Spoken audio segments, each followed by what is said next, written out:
Yeah. What up tonight?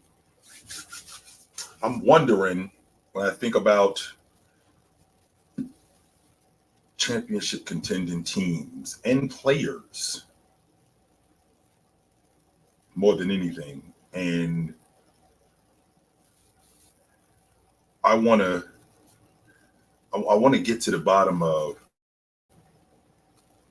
I want to get to the bottom of what a championship contender is, who are championship contenders, and what is their window?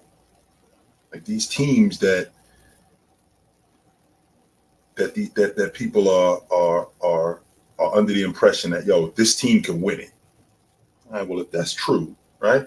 If that's true, what is their timeline? What makes them contenders, and what is their timeline? That's what I want to know. What is their championship window, and what is their timeline? Because when I'm thinking about championship contending units, I don't think about teams that are thrown together. No, I'm not thinking about that. I'm thinking about crews that have a level of continuity, because historically, I think because historically, when teams are thrown together, it doesn't work. That doesn't mean that it's never going to work, but historically, the majority of the time, it does not work. So the teams that I've seen, I could count on one hand how many crews were thrown together in the last 40 plus years, and it worked, as opposed to the teams that had some sort of continuity and were built a different way. So, for example, that Philadelphia 76ers team, that crew was not thrown together. That crew was already together. They added Moses to the crew. Moses was the difference. They couldn't beat the Lakers because of Jabal. That was the problem. As good as Magic was, they couldn't beat the Lakers because Jabal was so good. Right? Because Jabal was so good that they just couldn't beat them. Add Moses, who always gave Jabal trouble. Always gave Jabal trouble. And now you got a champion. You already had a championship unit. Now you got the difference. So when I think about these championship teams, I think out west, it's really only two contenders. And I'm thinking about the Lakers and I'm thinking about Denver. The reason why I'm not thinking about Phoenix like that, number one, Bradley Beal is a baller, 100%. He is a baller, and he's something that in terms of a scoring machine, he's something different. Devin Booker is the only dude, he's the only player left on that conference. He's the only player left on that team that went to the NBA Finals in 21. He's the only one. KD has obviously shown he's still got the goods. What's the problem with KD, though? The problem with KD is KD breaks down. Over the last 4 years, KD is averaging 47 games per season. So the goods is still there. KD's game is not predicated on flight and athleticism. We all know that. KD's game is predicated on skill set, and health has been the biggest issue with him. So I'm not sold on him. Devin Booker obviously got the goods, right? Devin Booker obviously got the goods, and he's been on a championship unit. He's been on a championship contending unit, and he's shown to be an integral part of a championship unit. Now, when I think about why do I think the Lakers are a contender? Well, number one, they got their whole crew back from last year, and they can't win it with James as the guy. That can't happen. I don't think that they can win it with James as the man. They're going to go as far as Anthony Davis is going to take them. 100%. They're going to go as far as Anthony Davis takes them. He has got to be the man. James is at a point now where James is Jabbar in 87 and in 88. That's who James is. He's the guy who's handing over the reins to Matt like Jabbar handed it over to Magic. You got to be the man, yo. I shouldn't have to do all that I did in years past. And with the continuity that this unit has, with having D'Lo back, with having Rui back, with having Austin Reeves back, James back, Anthony Davis back, with having this group back together, right? Having Vanderbilt back. We're having this group back together, this core group.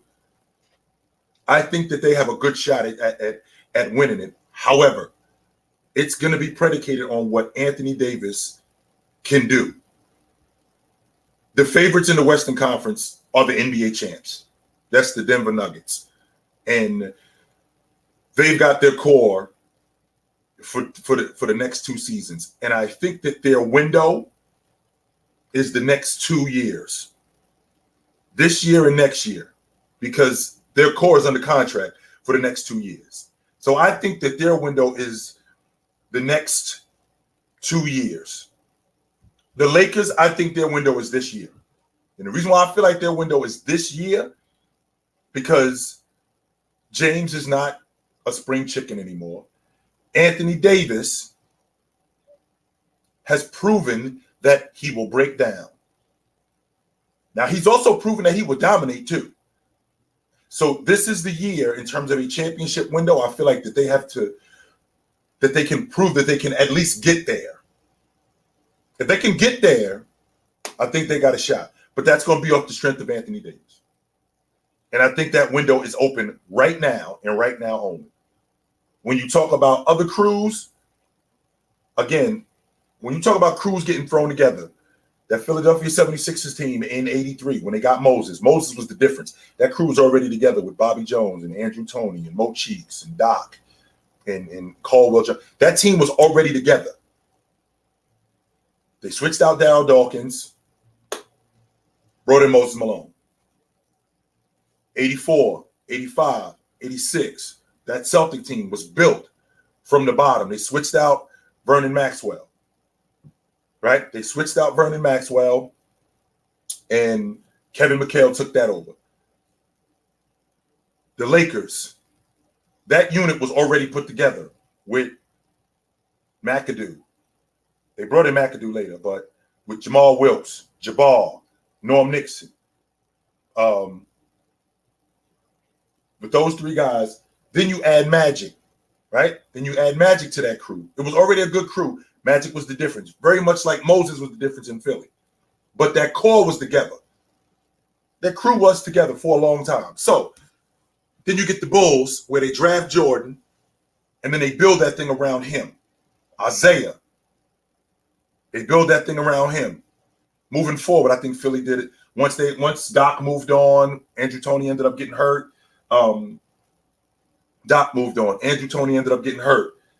They moved on from Maurice Cheeks. So now you're left with Barkley. They had moved off of Moses in, I think, 87. Yeah, I think they moved off of Moses in 87. So now you got Barkley. They didn't really build that unit around him. So it's Detroit. It's the Bulls. In the Eastern Conference, it's Detroit. It's the Bulls. And Detroit, the Bulls, and the Pistons. Those are the 3 teams at that particular time. So, excuse me, when you get to the 90s, that Bulls team is built around Jordan and Pippen. Then you get to the teams like the Indiana Pacers, the Knicks. That crew was built around Ewing, Mason, Starks, Oakley, Charles Smith. That crew was built around Ewing, and they were together for a long time. Everybody talks about the Lakers with Shaq and Kobe. Well, it wasn't just Shaq and Kobe. So Derek Fisher, Rick Fox, Robert Horry, Brian Shaw, that crew was together 5-6 years. But then you fast forward to the 2000s with Bryant, where that crew was getting them to the playoffs. Because that San Antonio team was put together with Duncan, David Robinson. Let's see. Duncan, David Robinson, Jaren Jackson, Mario Elie.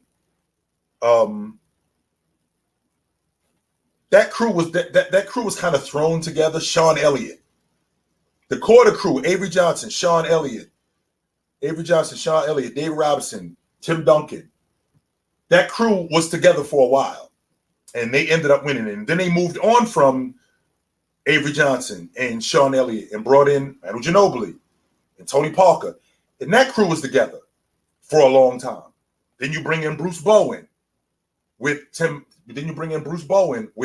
Tony Parker and Ginobili. David Robinson is on his way out. So that crew was together for a long time. And they end up winning the championship the way that they do. The Lakers are the same way. Shaq moves on from the Lakers. And Bryant's got Lamar Odom and Walton and Pavlovich, Sasha, the Vujicic. I'm talking not Pavlovich, Vujicic.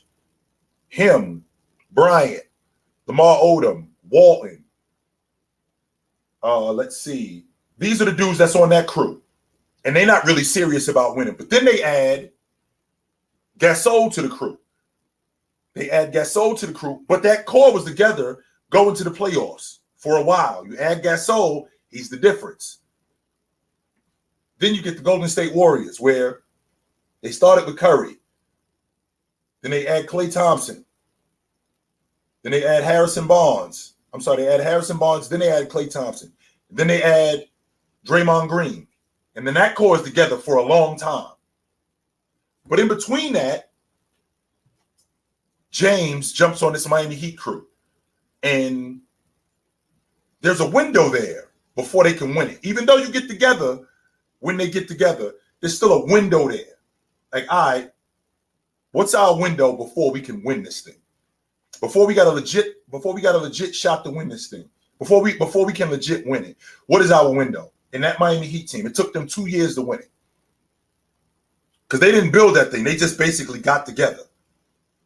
Unlike those other crews, like the Warriors, right? Like the Bulls, like the Lakers. That's why they was good. That's why they were as good for as long as they were. Same logic with the Cleveland Cavaliers. When he jumped back on that crew, they were garbage before he got on that crew. What's the window when he gets on that crew? Right? What's the window when James gets on that Cleveland crew? They get to the finals the first year. But that Warriors team is still together and they still rolling. So when KD jumps on that unit, it works because that unit was already together. He just added to it. Same thing with Leonard in 2019. When he jumped 2018, 2019, when he jumps on that Toronto unit. So you move on from DeMar DeRozan, you add Kawhi Leonard. You move on from Valanciunas and you add Gasol and Ibaka. Which, by the way, I'm probably in a minority when I say that I don't think that I still think they would have, if they don't move on from Valanciunas and they keep him, if they don't move on from Valanciunas, I still think that they win it. I do. I still think that they win it with adding Leonard. But that core group, Kyle Lowry, Van Fleet, those guys were together for a long time, right? It wasn't like that crew had just gotten together. OG, I think he was a rook that year. But for that group, for the most part, was together for a long time. So James with the Lakers, let's see. James with the Lakers, James with Cleveland, and James with the Lakers, James with Cleveland, James with Miami. For the majority of teams that get together on the fly, it doesn't really work. The Lakers in 2010, when they added the 2012, when they added Dwight Howard and Steve Nash, that thing was a disaster. The Houston Rockets, when they added Charles Barkley to Clyde Drexler and Hakeem Olajuwon, that thing didn't work. Right? There's a bunch of different teams where when you get together like that, there's a timeline. So I say that to say, when I think about this Phoenix team, the roster was completely flipped. It was completely flipped around. So with the roster being flipped around, you still have to have that window where the growing pains are. So we still gotta have time to figure this thing out. But we live in an age where, you don't have a lot of, when you're building it, it's different. But when you get together like what Milwaukee and with Dame and Giannis have done, when you get together like that, there is no, you got 3 or 4 years. No. I think with Milwaukee, this is a 2-year window. They got to win this thing in the next 2 years. Otherwise, it's a failure. The Phoenix Suns, I feel like the Phoenix Suns, with this roster, they got Devin Booker under contract for 2 more years. They got Bradley Beal under contract. They got Kevin Durant under contract. They got these dudes under. This is not like this crew is under contract for just this year. No, these dudes are under contract for quite a while. But they aren't spring chickens. This isn't Dwayne Wade, Chris Bosh, and LeBron James getting together. Kevin Durant is 35 years old. Bradley Beal still in his prime at 29. Devin Booker, 27, I think. So they're in their prime. I think the Golden State Warriors, even though Dre, Clay, Steph, Looney, that crew has been together for years, I think their championship window is closed. I don't think that they're better than the Lakers. I do not. I don't think that they're better than Denver. But I still think that they're going to be competitive. I do. I still think that they're going to be competitive, and I still think that they got a chance. I just don't think that their window to win it. I don't think it's as open as it was before. I personally think it's closed. I don't. So I'm out on Golden State, but I do think that I do think that they will be competitive. Now, who else in the East? I think as long as Jason Tatum and Jaylen Brown stay together, that window can stay open. As long as them dudes stay together. If them dudes stay together, that window is open. And they just add pieces because they have their core with both Jason Tatum and Jaylen Brown. I think that window can stay open. I'm out on Philly. I was still in on them last season, but I'm out on Philly. Joel Embiid's production has gone down in the playoffs, and I understand that he's been beat up, and maybe kind of like how I feel about Ben Simmons. I may have to accept that Joel Embiid, this is who he is. Like, his body breaks down in the playoffs.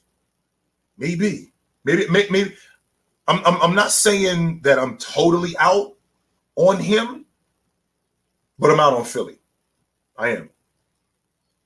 And I may have to accept that maybe that's just who he is. When I think about the other teams in the East, there's only 2 teams in the East that I think are legit contenders. And that's Boston and Milwaukee. I still think that I'm out on Philly. I think Cleveland is a top 3 seed in the East, but I don't think they're there yet.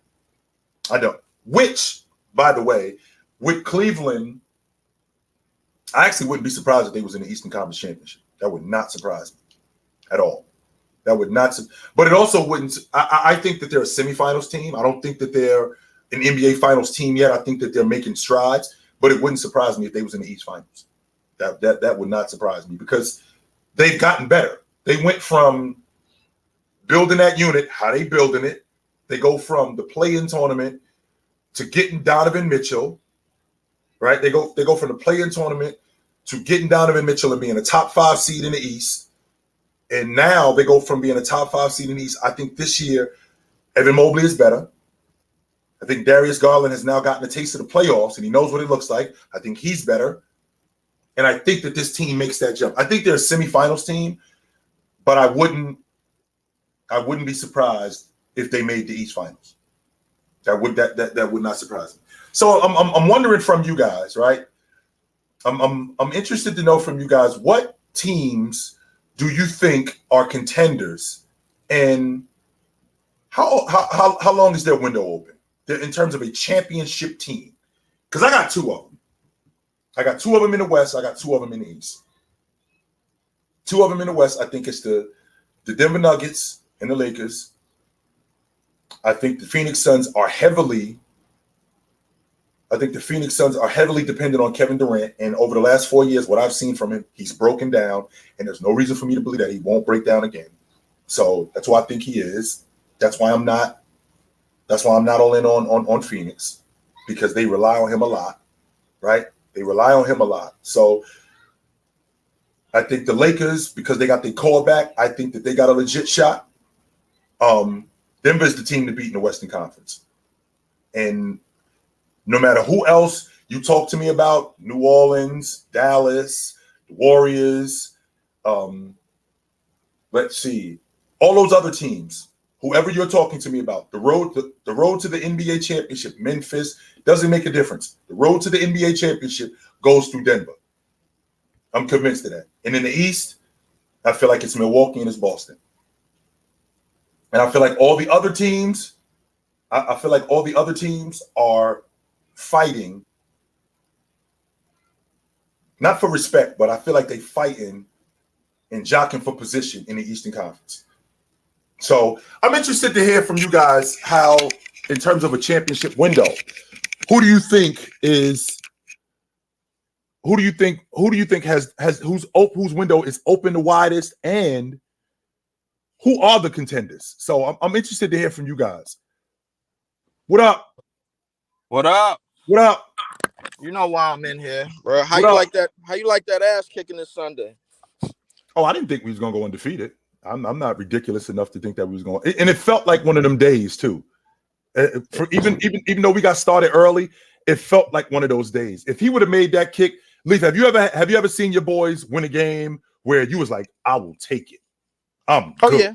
Yeah, I have. That's where I was Sunday. If he would have made that field goal, I was like, let's get our asses and let's get out of here. Well, real quick, but before I get into the topic of this video, the problem with that game was Cleveland didn't come. Y'all, Cleveland wasn't trying to get bitch move, bro. Like they wasn't going for that stuff that y'all was pulling before the game and bullying them on the sideline. If you think you're gonna push us around, no, that's not happening. Nah, and y'all tried to come in Cleveland with all of this swag and push them around. The best part of y'all team got exposed on Sunday.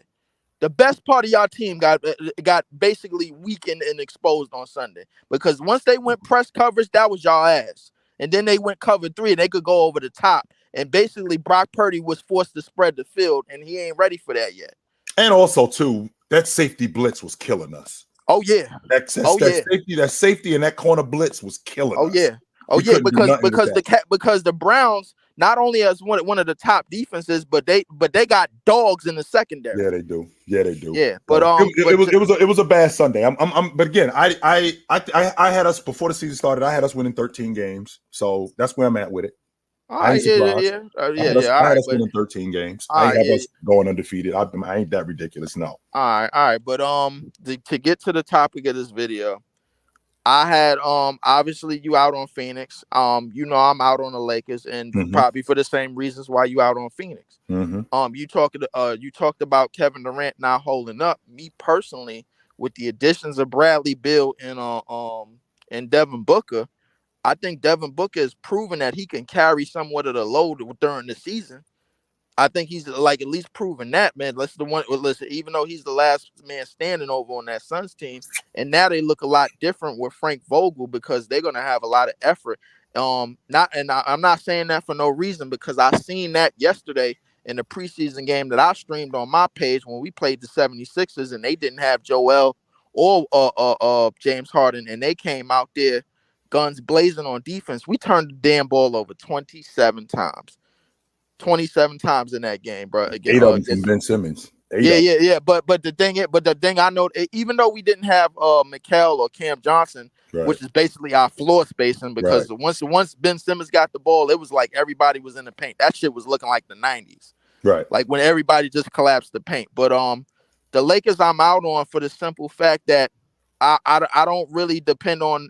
I'm not leaning on AD being the best player to lead this to lead this team, especially with the fact that he don't have the safety nets that he had in the bubble. When he had Dwight and Rondo, like those are safety nets. Those are damn good safety nets. Danny Green, KCP, those are damn good safety nets as opposed to Austin Reeves and D'Lo and Rui Hachimura, who are good players, but they ain't the safety nets that those players were. Well, Dwight Howard was over in terms of an elite player, so he was over as an elite player, but these as young a key guys, piece, he was damn good. Right, and these young guys that they have, so in Austin Reeves, D'Angelo Russell now being able to get a full training camp, and he looks so much better in the preseason.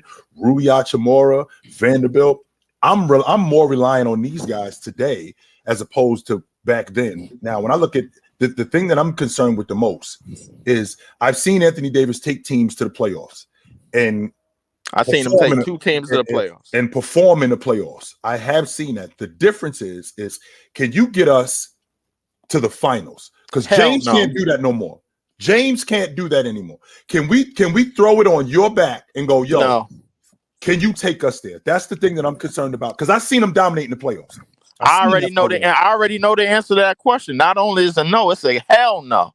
Because the thing is, when he was at his best over in the Pelicans, they won 1 playoff series, and he had Rondo and Drew Holiday as the safety net. That ain't fair, man. They're going up against the Golden State Warriors, because they're going up against the Golden State Warriors, and that's a completely different. That was a completely different animal. And now you fast forward all these years later, you got the Denver Nuggets and the Phoenix Suns. But I don't think that the Denver Nuggets are what the Warriors were in terms of talent, in terms of continuity, in terms of chemistry. They weren't that good. Hell no, they ran through the West this past year like they was. No, I mean, like they wasn't. They ain't as good as the Warriors. Come on, man. We know that. Jamal Murray. Listen. Of course, I'm not saying they're as good as the Warriors. That's what it sounds like. But here's the thing: you made AD, you got AD at the age of 30, trying to lead a team with a LeBron James that's 39 years old, and basically we know what the guards is on defense, because them niggas was Swiss cheese against Jamal Murray, aka Kyrie Irving. I didn't think that was Jamal Murray. I think that was Kyrie in a light-skinned nigga suit. I swear it was, bro. I like the shit hit that he was doing in that series. Those games was actually really competitive, though. Even though they swept the Lakers, those games was really competitive. I think they lost by an average margin of 6 points. So it wasn't like they were serving the Lakers. I mean, they was all dope. Yeah. That game 4, that was at the buzzer. They lost. I understand that, but the problem is that now what you have is you got a crew that's together, like what Denver is, a crew that's together that now has some continuity. Ain't nobody saying that you're going to shut Joker down. If I see somebody shut Joker down, they the best to ever do it. To see them shut Joker down, I don't see Anthony Davis shutting Joker down. What I want to see, though, if these dudes are legit contenders like I think that they are, because I've seen Anthony Davis dominate in the playoffs, if you could keep it close, kind of like what Dirk did in 2011 against the Miami Heat, keep it close, I'll finish it. That's not who AD is, and I'll tell you why. And I'll tell you why. The problem that the Lakers was having, specifically in that series and against other competent teams that have players that could close in the fourth quarters of their games, and on those respective teams, is they can't close. LeBron James gets tired and he moves away from the basket and he starts shooting because he's tired as the game goes on. He ain't 20-something years old no more. You saw it. Wait to see. You saw it. You already know how I feel about James. I'm out on James as the man on the championship team. Yeah.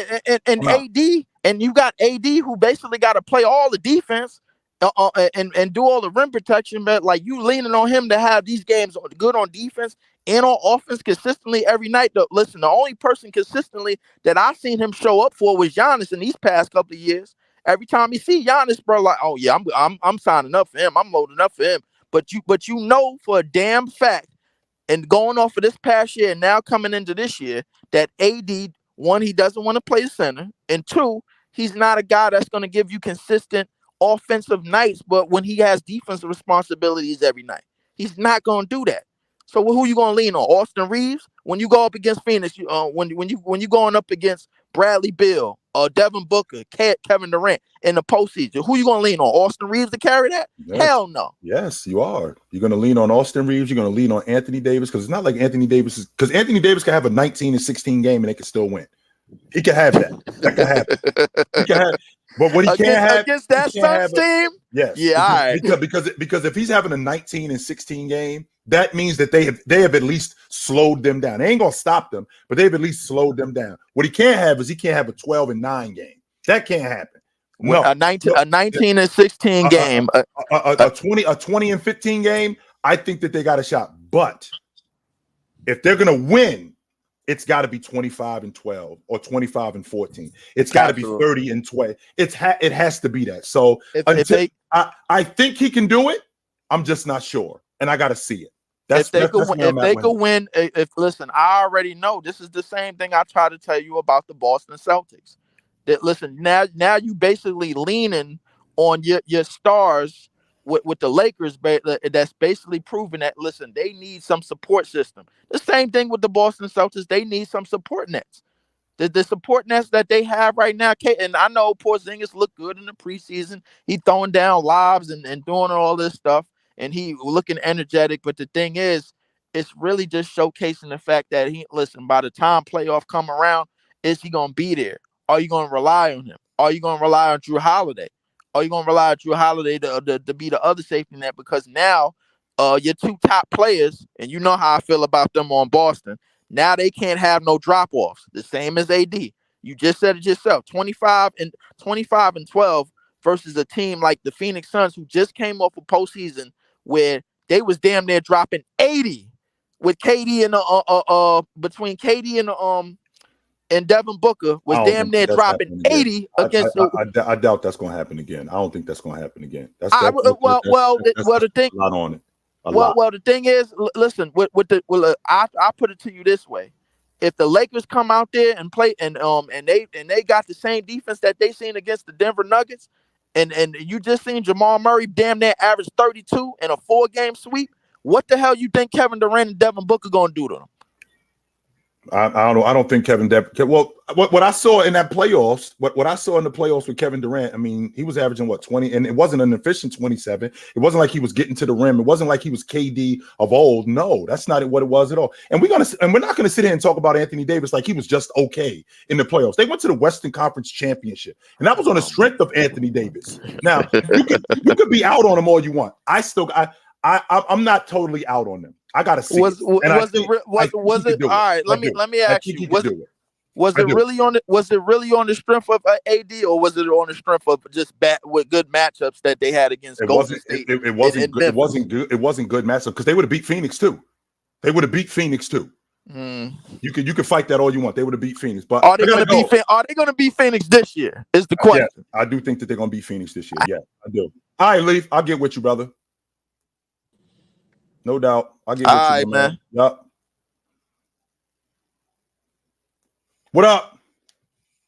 Yo, Chill, can you hear me? What up? To stay on topic, I'll say in the West, I think it's going to be I think it's going to be Denver. I think they're going to be a championship contender. I don't like Phoenix.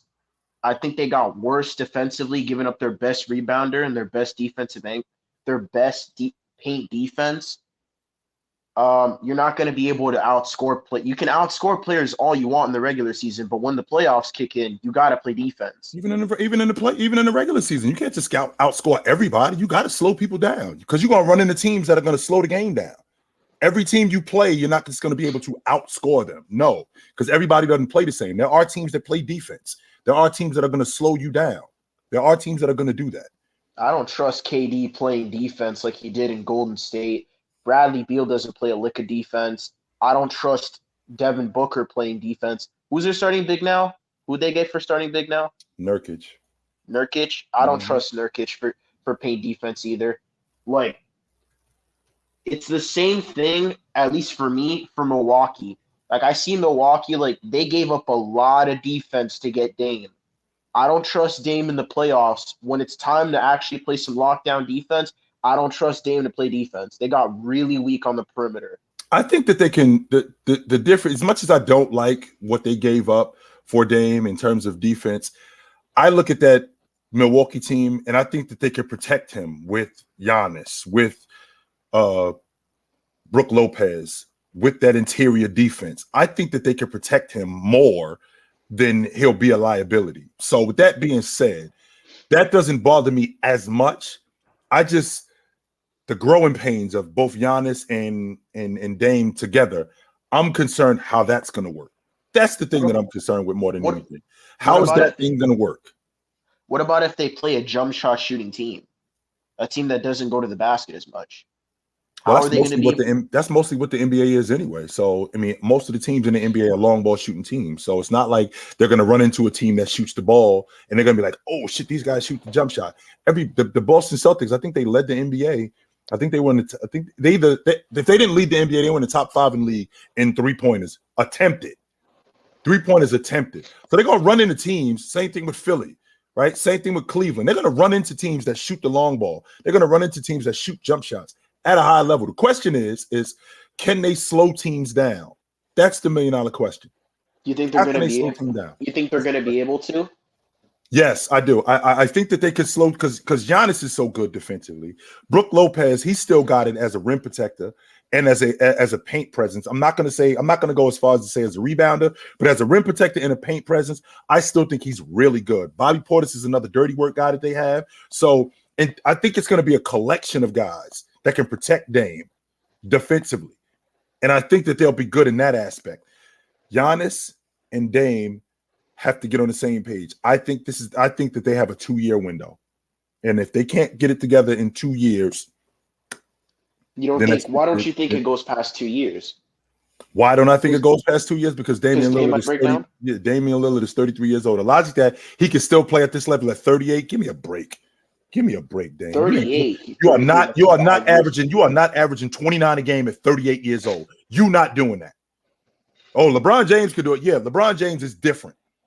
LeBron James is an anomaly, just like Tom Brady is an anomaly. These guys are anomalies. You, sir, are not averaging 27 a game at 38 years old. You're not doing that. Especially since a big part of his game is dependent on his athleticism. That's not happening. You're not averaging 38 a game. You're not averaging at 38 years old. You're not averaging 29 a game. You are not doing that. No, I could still be an elite player at 38. Maybe that's true. You may still be able to be an elite player, but a top 10 player, arguably a top 10 player at 38 years old, no. Chill. What do you think about Philly? I think they're going to completely fall off, especially with this whole James Harden situation. Will he get traded? Will he not get traded? The Clippers, I don't know. I don't even know if the Clippers are still on to try to trade for him. I think they're going to fall off. I don't trust Joel Embiid in the playoffs. He completely underperforms in the playoffs. So does James Harden. He gets hurt in the playoffs, just like Joel Embiid. I don't know. I think Maxi's going to get much better this year because he's going to take a much bigger responsibility now. Though, I mean, are you going to trust Maxi as your guy to get you to get you deep into the playoffs? Yes. You are? But I'm not sure. I'm out on Philly. I'm out on Philly for one reason and one reason only. Not James Harden. It's Joel Embiid because I don't think he can hold up. That's the difference. He's the difference in everything that they're doing. I'm out on Philly. I already know who James Harden is, so I'm not thinking James Harden's got to play better. Yo, we're in year 14.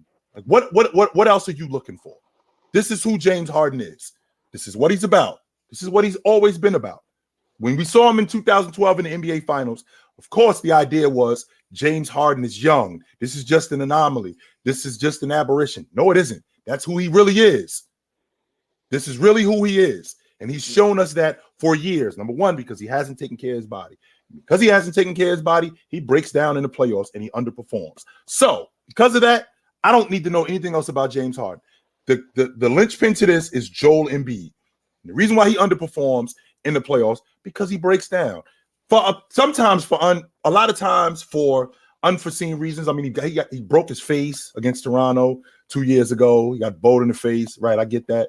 I think last year he had something wrong with his knee. But these are things that are they controlled? Like the injury with him breaking his face, that's uncontrollable. The knee issue, is that controllable? is that something where, yo, maybe he need to lose some weight? I don't know. But what I do know is what I've seen over the last 3-4 years, I'm out on Philly. Then who's your favorite in the West? In the West is Denver. And in the East? Boston. I think Boston winning the NBA championship. That's me. So, you gonna be a Celtic by the end of the season, Chill? I'm not a Celtic fan. I just think that I know. I think that they win in the NBA championship this year. I'm all in on them. So, all right, brother. Good to talk to you. All right. Yep.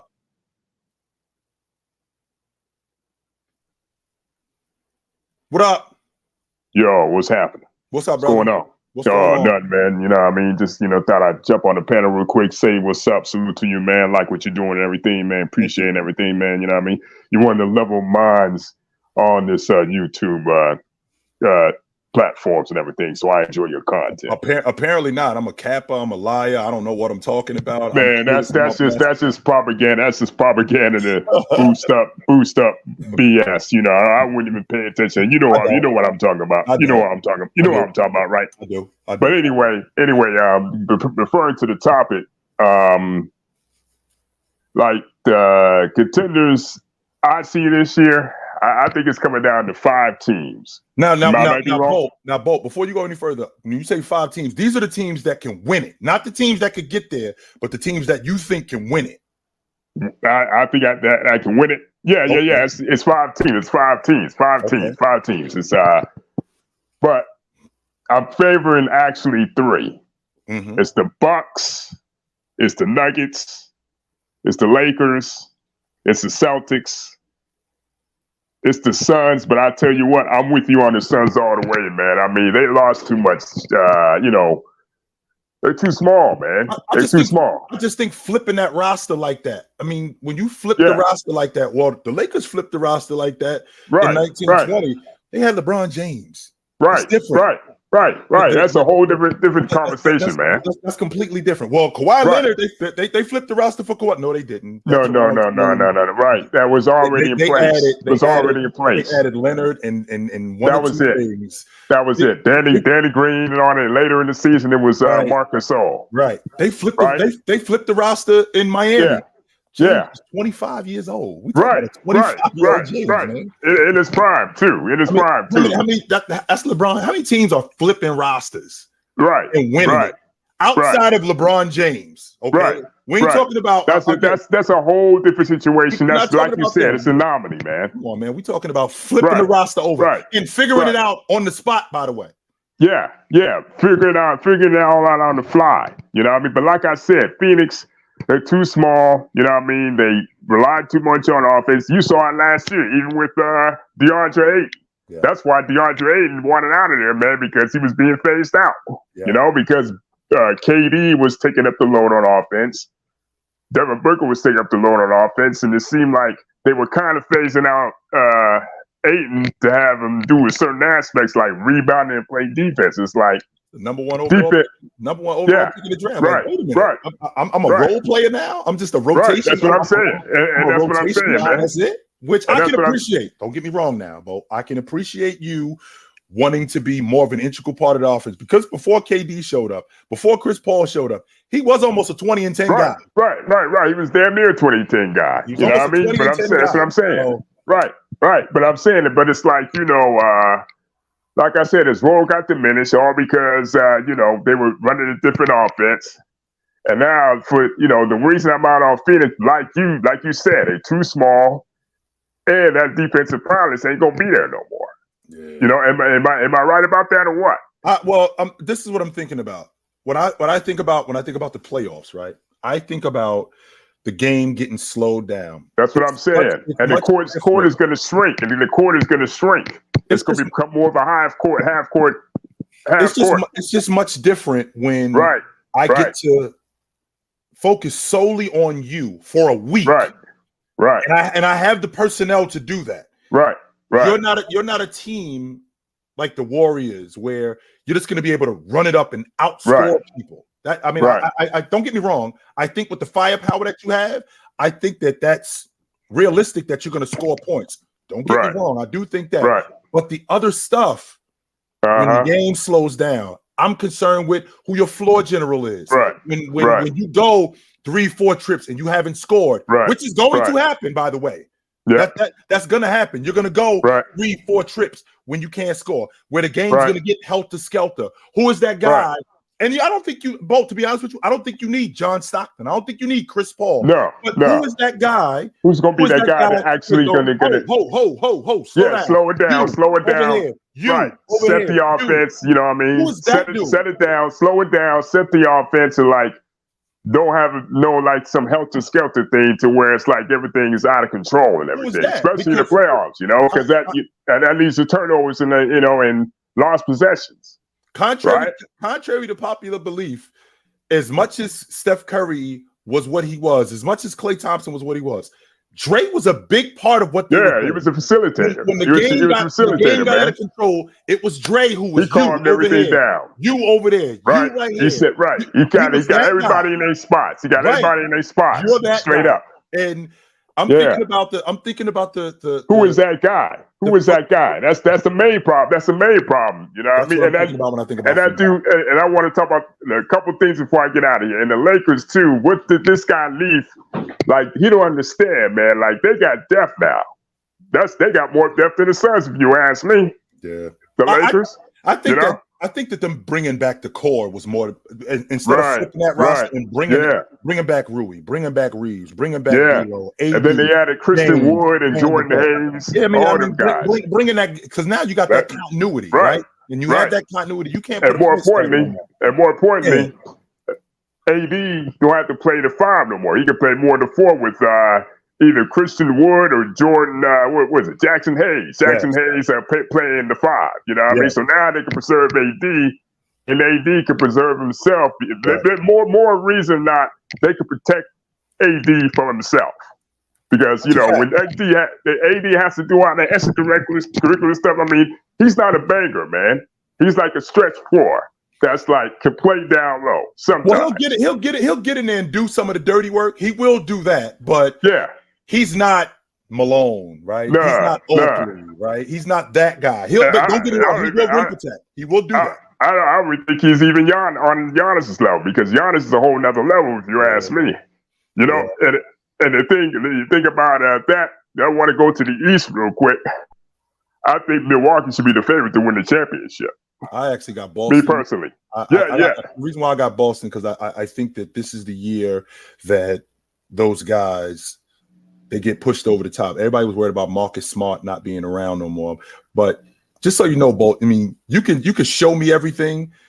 And as long as we've been together, like once you leave me, don't think that because you left me that, oh my God, we've been together for how long? All right, you showed me everything. I think I'm good.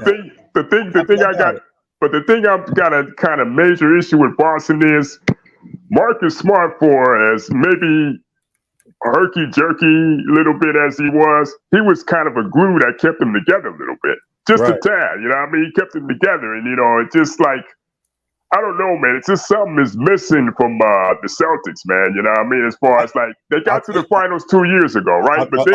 I'll tell you what that one thing is. It's another dirty work guy, and I think that's going to get shored up during the season. I think they'll trade for somebody during the season. You think so? I think so. I think that other dirty work guy they're going to trade for him. So, hey, Bolt, I got to bounce, brother. It's good to talk to you, my man. Absolutely.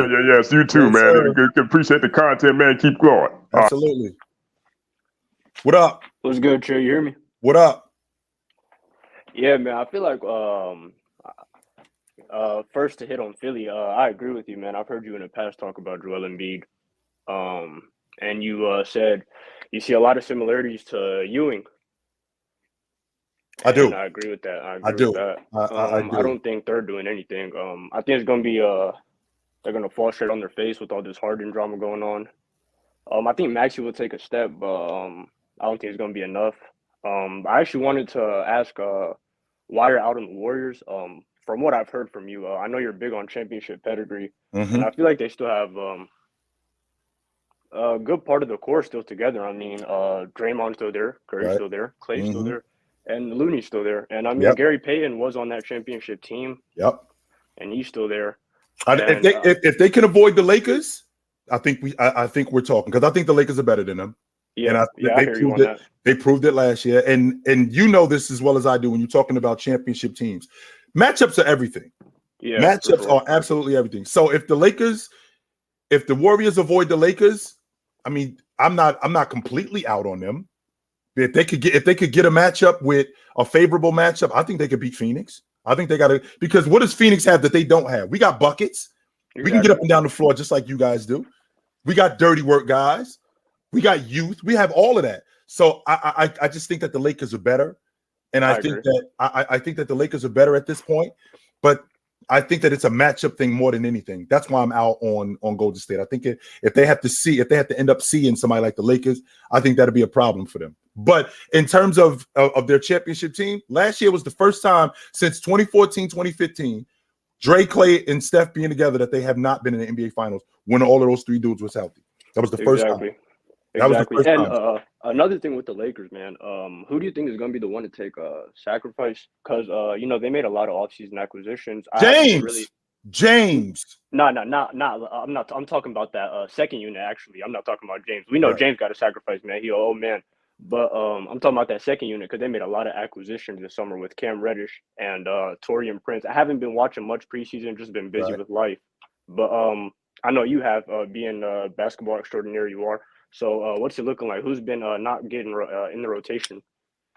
Who hasn't been in the rotation? They've all been in the rotation. Oh, yeah. It's preseason. Of course, everyone's been in the rotation. Max Christie's been in the rotation. Let's see. Jackson Hayes has been in the rotation. Rui has been in the rotation, who I'm loving, by the way. Rui has been in the rotation. We still have yet to see Vanderbilt, but I think that they're 9-10 deep. And this kid Cam Reddish, I think he can help them. I think he's still trying to figure it out, but I think that there's going to be a window where he's going to be able to get plenty of run. Right? There's going to be plenty of run for him to get where he can help them be a stretch three. Right, be a D&3 guy, and if he's a D&3 guy, I think he can help I definitely think that he can help the Lakers. But as far as the rest of that unit, I think they're going to go as far as Anthony Davis takes them. Yep, I agree. And going back to the East, yes, and with younger teams in general, when do you think teams like the Cavaliers, teams like the Oklahoma City Thunder, when do you think their quote unquote window starts? Once all these guys are gone, like Steph, LeBron, and like, when do you think the young guys window really starts? Once they start making those playoff pushes, like the Pelicans too, they have a really good young roster. When do you think they will make that next step? I think Cleveland is a year away from that championship window being open. I wouldn't be surprised if they got to the NBA. I wouldn't be surprised. Yeah, I think I wouldn't be surprised if they was in the East Finals this year. That would not surprise me. I think they make a step I think they're a top 3 seed in the East, and I think that they make a step to the semifinals this year after they got roughed up last year. I don't think you see the same Cleveland team, but I think that semifinals at minimum is where they go this year. I think next year is where they're challenging to get into the NBA Finals. And you're basing that on if Donovan Mitchell stays, correct? Yes, I'm basing that on Donovan Mitchell's, and I'd be surprised if he didn't. I would be really me too. I don't know what these rumors are with him wanting to leave. Like, I understand that New York was the spot right from the beginning. Yeah, but I'd be really Cleveland is not really a destination people want to live. I understand. Right, but if you on a unit like Cleveland, not only if you're on a unit like Cleveland with the championship aspirations that they have, plus they can pay the most. I mean, it wouldn't. To be honest with you, it doesn't really make much sense to me. It really doesn't. Do you think he's taken away from Darius Garland's growth? I've heard that before a lot. I was worried about that. I was worried about that, but I think that changes this year because as good as he is, I think that Darius Garland takes that step to recognize that I got to be more assertive offensively. I got to be more of a distributor than I was last year, and I got to be better defensively. So I think that it was a transition with getting Donovan Mitchell on the crew, but I think it was good because it helped him. And I think this year he takes another step forward. So no doubt. All right, Ozzy, I got to bounce, brother. Good to talk to you. Salute, man. Yup. What up? What up, Trill? What up? Man, I'm thinking Boston. I'm thinking Boston and Denver in the finals. Mm-hmm. My nephew played AAU with Jason Tatum growing up. Mm-hmm. So I've seen Jason evolve. Mm-hmm. And let me ask you, if you could give Jason Tatum one tip or advice on his game to improve on, what would you have told him? Mid-range. That 15, which is bugged out to me because he's a Kobe Bryant guy. So why he doesn't play in the mid range more is still bugged out to me because Bryant lived in the mid range. Like that was James Bryant game. Yep, and when he was younger, I used to say he's a mix between Penny and T-Mac. He would post up smaller guys and he would dominate. I got roasted. And so I did. I got roasted when I said that he's a less athletic. He's everything that Tracy McGrady was supposed to be. I got roasted for that. Yeah, that's exactly. He has that same smooth demeanor and game as T-Mac, but he was a great distributor as a kid. Mm-hmm. But I told him he was in St. Louis a couple weeks back, and I told him, like, man, you got to get back in that post. You got to get back in that post, and you got to get a little closer to the rim. If he's in that mid range, way too many threes. If he's in that 15 to 18 foot range and it's consistent, he's a top 3 player for the next 8 years. Easy. With what he already does, because he's improved as a defender. Yep. His ability to finish around the rim is elite. I think he's shooting in that area. He's shooting like 70%, which is some of the best in the league. Yep. And he can shoot the long ball. I don't love him on the long ball line. I don't. But in the mid post and in the mid range, if he can get that down where that's consistent and understanding when to shoot in these areas, like how to come off screens, how to meet the basketball, how to get in pockets and stick to those pockets. Because I saw him when they played against Milwaukee on Christmas, and I saw him put Drew Holiday on his hip 15 feet away from the basket. I'm thinking, my man, you put that in your game, you are impossible. That's exactly what I told him. And as far as Denver goes, until I see somebody beat Jokic, I just don't. There's no clear, deep way of defending him other than getting him in foul trouble. And the only person I feel like that can get him in foul trouble is in the East, is Joel Embiid. Nobody else gets Jokic in foul trouble. So unless you do that, there's no beating Denver. And the way Jamal Murray was balling this past playoffs, it was no beating. Which is crazy too, because like this was supposed to be a transition year for Jamal Murray. Like he wasn't supposed to be this. He just came off an ACL injury, so right transition into I'm just showing, because I thought this year him coming in, this was the season to show that I could hold up. Next year I'm going to get back to being Jamal Murray. That's what I thought it was going to be. Only except he looked like he'd been playing like he didn't miss a beat. He just got right back to it. It was like that year that he missed in between the bubble year and last year, he just completely removed it. Yes. And he just picked up exactly from leaving off from the bubble. Yes. But Chill, I'm gonna have to completely disagree with you on Cleveland. I think Cleveland is soft, man. I think Cleveland has a lot of bark, no bite. I think if you push on Cleveland, they'll fold. And I think that's the reason why you're going to see a different Cleveland team this year, because they got beat up like they did last year. For that reason, what you just said. So they got punched. What New York did to them, I actually thought they were going to do that to the Knicks. They had the best defense in the league last year. Yeah, they had the best. They had some of the best rim protection. I think Evan Mobley is the defensive player of the year. I thought he should have won it last year. I think he's definitely a candidate. I think he's going to win it this year. But they got roughed up. And now knowing that that's the tag on you, immediately the logic is, oh, you think I'm soft? Wait a minute. We got to get to the bottom of that. We got to fix that because I'm not soft. I can't have that tag on me. So like people like you is what's going to change the logic in Cleveland, because that's the mantra on you dudes. Y'all soft. Y'all got beat up. Who's over there in Cleveland you think that is just a dog? Just like, I ain't backing down. I ain't folding. I do. I think Mobley is. I think the difference is that this was the first time he actually seen it. I think Jared Allen is. I think that all of these dudes, I think this is the first time that they've seen it. Now that they've seen it and they know what it looked like, one or two things is going to happen. We could either fold up or we could come back and go, that ain't happening again. I ain't saying that we winning the NBA championship. I ain't saying that we going to the NBA finals. Getting pushed around like that again, that ain't happening again. That's not happening again. No. Man, I don't know, Chill. Donovan Mitchell, he's a great scorer. Yep. Not a good defender, not a good distributor. But as far as scoring, it goes great. But he's not a leader. And to be on that team with all those young guys, They need somebody that they can. If you swapped out Donovan Mitchell and put Jimmy on that team, oh man, Cleveland be running the league. They might win it. They will be running the league, but they don't. One or two things could happen in that scenario. Jimmy could run guys off, or they could just get behind him. Now, I'm on record saying that if I was on a team with Jimmy Butler when I played, me and him would have definitely gotten into a fist fight at some point. But that would have been my man at some point. But early on, me and him would have gotten into a fist fight. I'm sure of it. But that's the kind of player that you want to play with, though. Yeah. Because he's going to demand push you.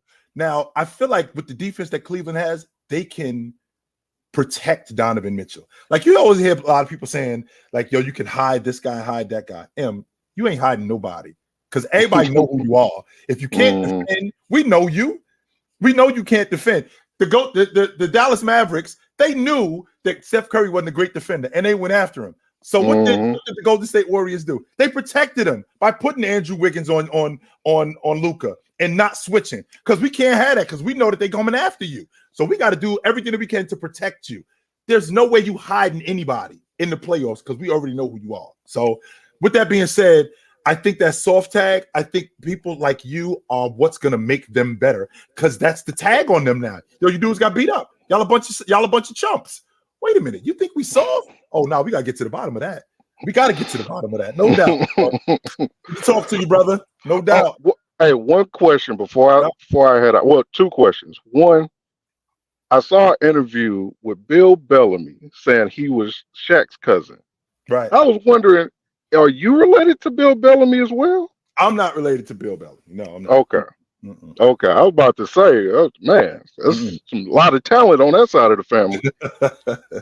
And my other question is, I think Joel's out of there next year. I don't think Joel's gonna stick it out in Philly one more year. I don't see it. I'm out. Where do you?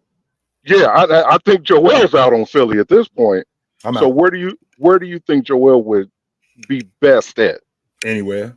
I just don't see Miami. I just don't see Philly giving him to Miami. I just don't see that. Everybody's talking like he'll end up in Miami with Jimmy. I'm like, Philly is not giving him to Miami for no Bam. They ain't doing that. Man, Miami is blackballed by the rest of the league. They're not doing that. Hell no. No way. No. I wouldn't be surprised if he ended up with the Knicks because the Knicks got the assets. Yeah. I wouldn't be surprised if he ended up in Brooklyn because they also got the assets. That's who I thought. Yeah, I like him. I like him in Brooklyn, but I'm dead in the whole Miami thing. If Miami calls up Philly like, yo, what's up with Joel Embiid? Click. Do not call us. No, you're gonna be like, let me hit you. Put you on hold so you can talk to Tone. Yeah, please. We'll talk to other people. You, on the other hand, hell no, we ain't talking to you. No. So those are the two teams that I think right now, if it went down, those are the two teams that I'm thinking about. So right on, chill. Have a good one, brother. Know where to find me at. Out. My man Romario Grant said, just showing love. Hope you make it big, chill. Hey man, I'm just trying to talk my talk, and I appreciate you, Romario. I'm sorry. Make sure I get your name right, Romario. The whole making it big thing. I got involved in this because, I talk basketball, and we'll see what happens. We'll definitely see how this goes. So, it's about that time for me, guys. It was dope to see y'all tonight. I will be back soon. Today is Tuesday. I'm on here 2-3 times a week, so I will be back real soon. It was dope to see you dudes tonight. We will be talking some more basketball really soon.